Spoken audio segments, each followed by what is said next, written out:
Yeah, this is David Talbot about the WorkMovr 4 package and inventory bill of materials. Now, with the whole inventory system, we're probably going to have to add extra fields for you, but we wanted to start with, proven stuff, so we have a fairly good skeleton working with all the logic and tested and everything like that. So just have a look at the inventory master of like a coffee maker, okay? So we have here, the coffee maker is a finished product, okay?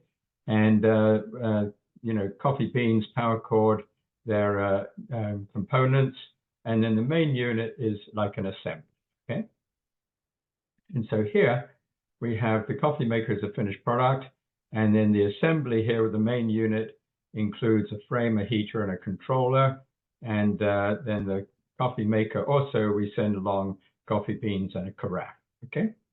And so what I did here is let's add a power cord here, okay? So in the bill of materials here, we choose the coffee maker, choose the child item as the power cord.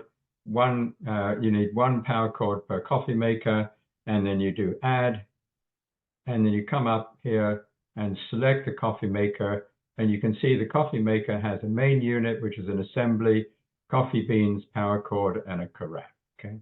And so then if we go here, and the inventory master, we just added in a filter pack as an extra item, okay? So let's go to home.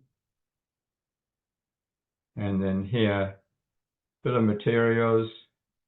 So with every coffee maker, we're going to send a filter pack. So we just select coffee maker, select filter pack, and let's send 2 filter packs, okay? And so you do add. Okay. And then if you look at the coffee maker, see what it now includes.